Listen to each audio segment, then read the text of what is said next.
विशेष विवाह अधिनियम 1954 special marriage act SMA को एसएमए को क्या है मतलब यह कानून उन लोगों के लिए है जो धर्म बदले बिना शादी करना चाहते हैं। यानी अगर लड़का लड़की अलग अलग धर्म या जाति के हैं तो भी वे इस कानून के तहत सिविल मैरिज कोर्ट मैरिज कर सकते हैं। तो ये कानून क्यों बनाया गया है? भारत में आमतौर पर शादी धार्मिक कानूनों से होती है, जैसे हिंदू विवाह अधिनियम 1955 और मुस्लिम विवाह अधिनियम 1954। इन कानूनों में अलग-अलग धर्म के लोगों को शादी के लिए अक्सर धर्म परिवर्तन करना पड़ता था, लेकिन स्पेशल मैरिज एक्ट में जो है इसमें दोनों अपने-अपने धर्म में रहकर क्या है धर्म बदले बिना भी शादी की जा सकती है। तो विशेष विवाह अधिनियम 1954 जो कि मुस्लिम विवाह अधिनियम भी 1954 ही था और विशेष विवाह अधिनियम भी 1954 है। एक सिविल मैरिज को नियंत्रित करता है जहां राज्य धर्म की बजाय विवाह को मंजूरी देता है। तो राज्य क्या करेगा? धर्म की बजाय जो है विवाह को मंजूरी देगा। संहिताबद्ध धार्मिक कानून विवाह, तलाक और गोद लेने जैसे व्यक्तिगत कानून मुद्दों को नियंत्रित करते हैं। मुस्लिम विवाह अधिनियम 1954 और हिंदू विवाह अधिनियम 1955 जैसे कानून के अनुसार विवाह से पूर्व पति या पत्नी में किसी एक को दूसरे के धर्म में धर्मांतरण करना आवश्यक था, लेकिन अब ऐसा नहीं है। हालांकि ऐसे में बिना अपनी धार्मिक पहचान छोड़े या धर्मांतरण का सहारा लिए अंतर धार्मिक या अंतर जाति जोड़ों के बीच विवाह को सक्षम बनाता है। तो क्या होता है? दोनों के विवाह को सक्षम बनाता है। यह कानून किन पर लागू होगा? यह भारत में रहने वाले सभी धर्म के लोगों पर लागू होता है। हिंदू, मुस्लिम, सिख, ईसाई, जैन, बौद्ध आदि सभी को। शादी की शर्तें क्या है? एसएमए के तहत शादी करने के लिए लड़के की उम्र 21 साल होनी चाहिए, लड़की की उम्र 18 साल होनी चाहिए। दोनों पहले से शादीशुदा न हो, दोनों की मानसिक स्थिति ठीक हो, वे आपस में नजदीकी खून के रिश्ते में न हो। तो ये सब क्या है? इसके शर्त है। इस अधिनियम की प्रयोज्यता देश भर में हिंदुओं, मुसलमानों, सिखों, ईसाइयों, जैनियों और बौद्धों सहित सभी धर्मों के लोगों पर लागू होती है। कुछ प्रथागत प्रतिबंध जैसे कि पक्षों का निषिद्ध रिश्ते की सीमा के अंतर्गत न होना चाहिए, उनके व्यक्तिगत कानून के अनुसार अभी भी एसएमए के तहत जोड़ों पर लागू होते हैं। एसएमए के तहत विवाह करने की न्यूनतम आयु कितनी है? पुरुषों के लिए 21 वर्ष है और महिलाओं के लिए 18 वर्ष निर्धारित है। अब शादी की प्रक्रिया। सबसे पहले क्या दिया जाता है? नोटिस देना। शादी करने वाले जोड़ों को अपने जिले के मैरिज ऑफिसर को लिखित नोटिस देना होगा। कम से कम एक व्यक्ति उस जिले में 30 दिन से रह रहा हो।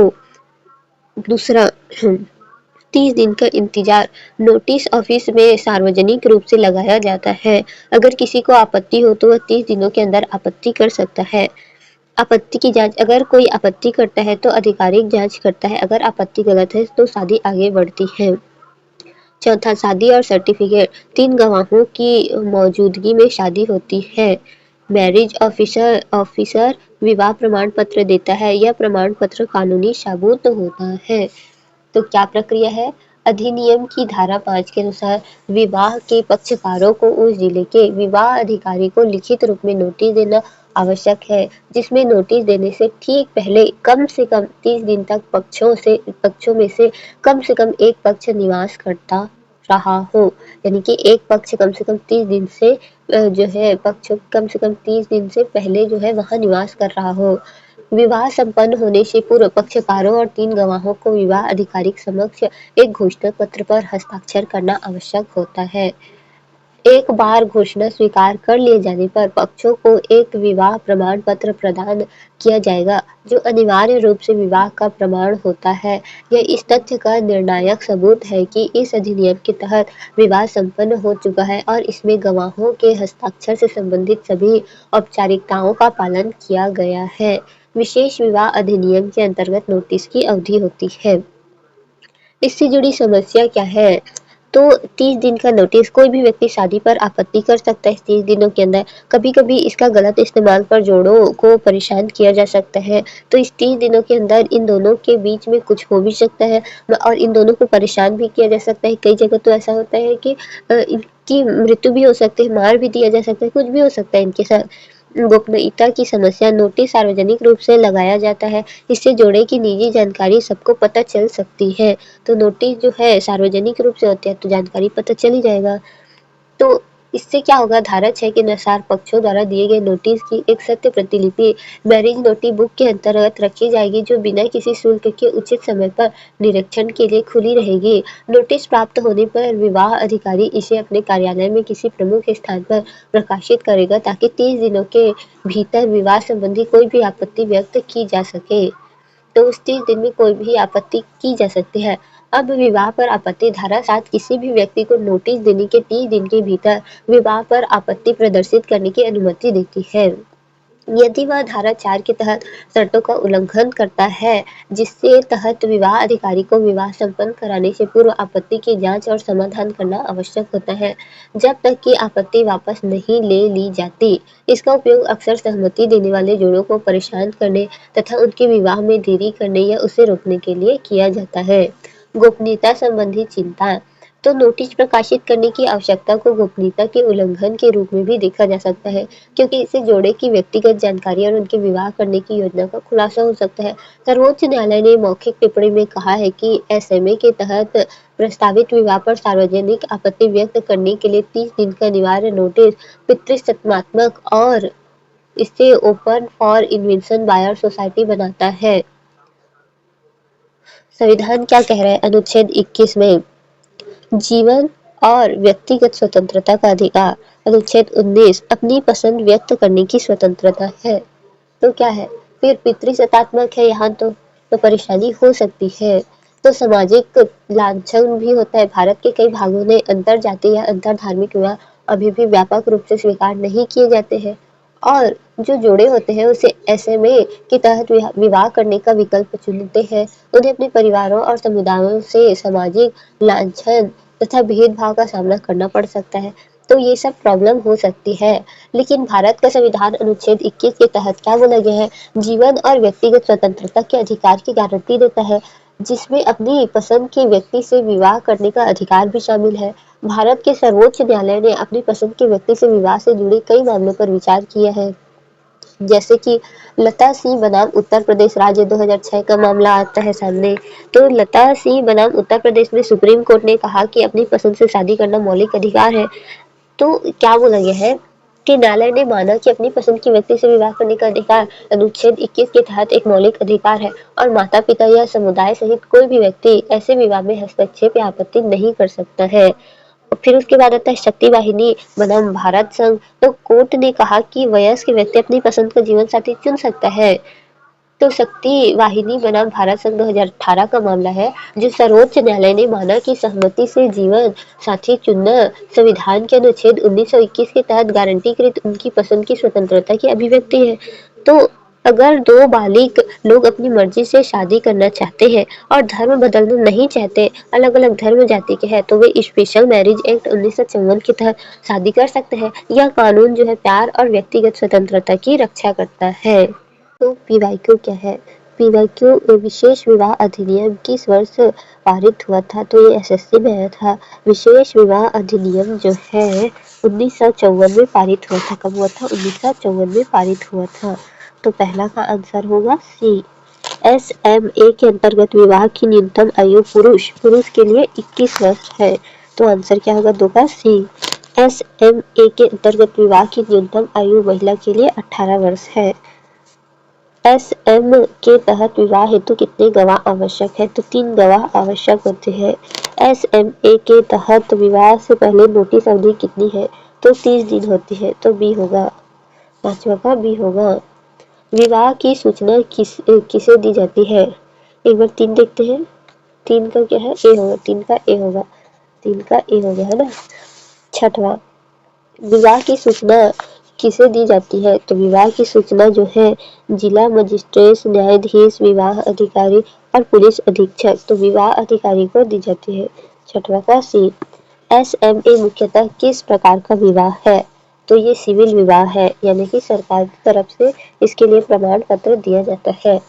एसएमए के अंतर्गत कौन सा विवाह कौन सा विवाह संभव है? तो केवल समान धर्म, केवल अंतर धार्मिक न अंतर जाति, तो सी होगा। 8वां का क्या होगा? सी होगा। नोटिस प्रकाशित होने के बाद आपत्ति दर्ज करने की अवधि भी 30 दिन होगी। क्या होगी? 30 दिन होगी। SMA का संबंध किससे है? तो केवल तलाक से, केवल गोद से, सिविल विवाह से, तो सी होगा। 10वां का सी होगा। किस अनुच्छेद के तहत अपनी पसंद से विवाह मौलिक अधिकार माना गया है? तो अनुच्छेद 19 और 21 दोनों के तहत। तो किस अनुच्छेद के तहत अपनी पसंद से विवाह मौलिक अधिकार माना गया है? तो अनुच्छेद 21 के तहत माना गया है। तो सी होगा। 11वां का सी होगा।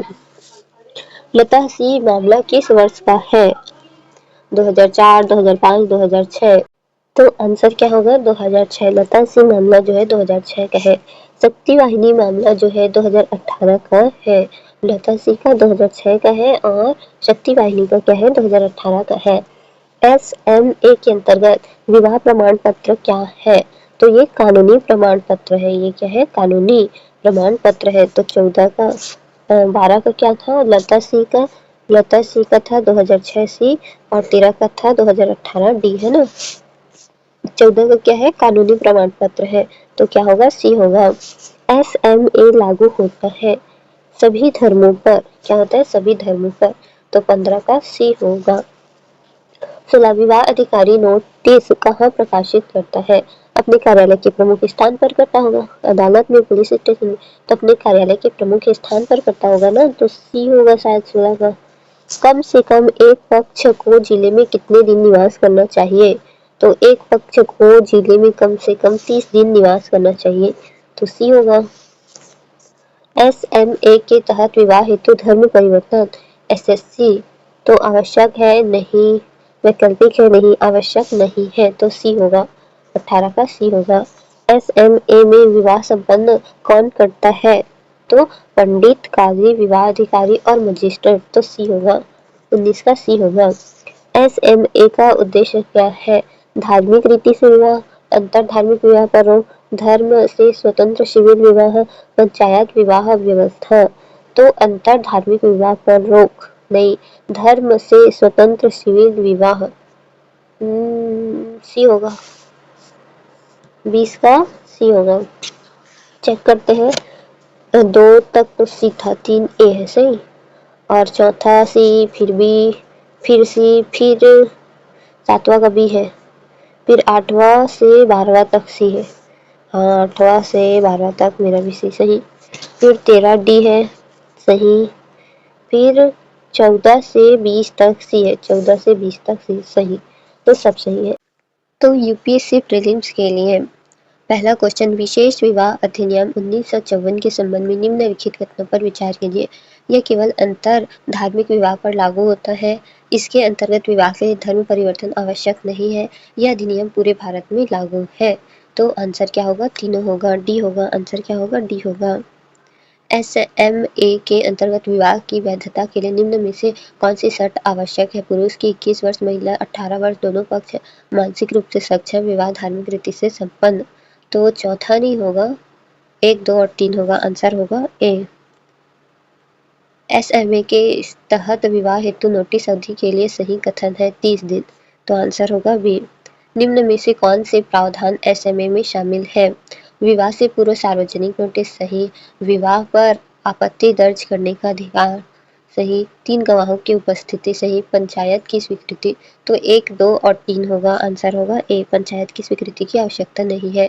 निम्न में से कौन सा कथन सही है? SMA केवल भारतीय नागरिकों पर लागू होता है। SMA के अंतर्गत विवाह प्रमाण पत्र कानूनी साक्ष्य है। SMA में तलाक का कोई प्रावधान नहीं है। SMA केवल शहरी क्षेत्र में लागू है। तो यह अंतर्गत विवाह प्रमाण पत्र कानूनी साक्ष्य है। तो बी होगा। 5वां का बी होगा। SMA के संदर्भ में मैरिज ऑफिसर की भूमिका विवाह नोटिस प्राप्त करना, विवाह का संपादन करना, विवाह प्रमाण पत्र जारी करना। तो तीनों है। तो 6वां का सी होगा। निम्नलिखित में से कौन सा मौलिक अधिकार अपनी पसंद से विवाह करने के संबंधित है? तो सी होगा। सी जो है वो अपनी मौलिक अधिकार है। 30 दिन की नोटिस अवधि के संदर्भ में निम्न कथनों पर विचार कीजिए। इस अवधि में कोई भी व्यक्ति आपत्ति दर्ज कर सकता है। विवाह अधिकारी आपत्ति की जांच करेगा, आपत्ति दर्ज होने पर विवाह स्वतः निरस्त हो सकता है। तो 1 और 2 होगा, निरस्त नहीं होता, तो आंसर होगा 8वां का ए। निम्नलिखित में से कौन सा कथन गलत है? ऐसे में धर्म परिवर्तन की आवश्यकता को समाप्त करता है। यह एक सिविल कानून है, यह केवल हिंदुओं पर लागू होता है, इसमें अंतरजातीय विवाह संभव है। तो धर्म परिवर्तन की आवश्यकता को समाप्त करता है, तो आंसर होगा ए, अंतरजातीय विवाह संभव है। अच्छा, गलत पूछा है ना, यह सिविल कानून है, यह केवल हिंदुओं पर लागू होता है, तो गलत पूछा है 9वां का, तो सी होगा। क्या होगा? सी होगा। एसएमए के अंतर्गत विवाह हेतु कम से कम एक पक्ष को विवाह अधिकारी के जिले में कितने दिन निवास करना चाहिए? तो 30 दिन निवास करना चाहिए। सी होगा। निम्नलिखित कथनों में से किसमें सर्वोच्च न्यायालय ने कहा कि वयस्कों को अपनी पसंद का जीवन साथी चुनने का अधिकार है? तो लता सी बनाम उत्तर प्रदेश और शक्ति वाहिनी बनाम भारत। तो दोनों में ऐसा ही कहा गया है, तो आंसर होगा सी। एसएमए के अंतर्गत विवाह की शर्त निम्नलिखित में से क्या शामिल है? पूर्व वैवाहिक संबंध का न होना, निषिद्ध संबंधों के भीतर विवाह न होना, सामुदायिक स्वीकृति। तो निषिद्ध संबंधों के भीतर विवाह न होना, समझ ही नहीं आ रहा। निषिद्ध संबंधों के भीतर विवाह न होना तो सही है। पूर्व वैवाहिक संबंध का न होना, ये भी सही है। तो 1 और 2 होगा, आंसर होगा ए, 12 का ए। एसएमए का संबंध निम्नलिखित में से किससे है? धार्मिक, व्यक्तिगत कानून, समान नागरिक संहिता, सिविल विवाह व्यवस्था। तो सी होगा, 13 का सी होगा। एसएमए के अंतर्गत विवाह प्रमाण पत्र तो कानूनी साक्ष्य है, ये क्या है? एक कानूनी साक्ष्य है, बी होगा, 14 का बी होगा। निम्न कथनों पर विचार कीजिए। एसएमए अंतर जातीय विवाह को मान्यता देता है। एसएमए में विवाह से पूर्व सार्वजनिक सूचना अनिवार्य है, तो दोनों सही है, तो इसका भी सी होगा, 15 का सी होगा। चेक करते हैं, पहला का बी होगा, पहला का क्या होगा? बी होगा। चेक करेंगे, दूसरा ए सही, तीसरा बी सही, चौथा ए सही, पांचवा बी सही, छठवां सी सही, 7वां भी सही है, और 8वां ए सही, 9वां, 10वां, 11वां तीनों सी सही, फिर 12 का ए सही, 14 का सी सही, 15 का बी, और मतलब 14 का बी और 15 का सी। तो पहला कैसे गलत होगा? पहला क्या था? विशेष विवाह अधिनियम 54 के संबंध में, तो यह केवल अंतरधार्मिक विवाह पर लागू होता है? नहीं, इसके अंतर्गत विवाह के लिए धर्म परिवर्तन आवश्यक नहीं है, ये सही। यह अधिनियम पूरे भारत में लागू है, तो आंसर होगा बी होगा, अंतर धार्मिक विवाह पर लागू होता है, तो आंसर होगा बी, 2 और 3।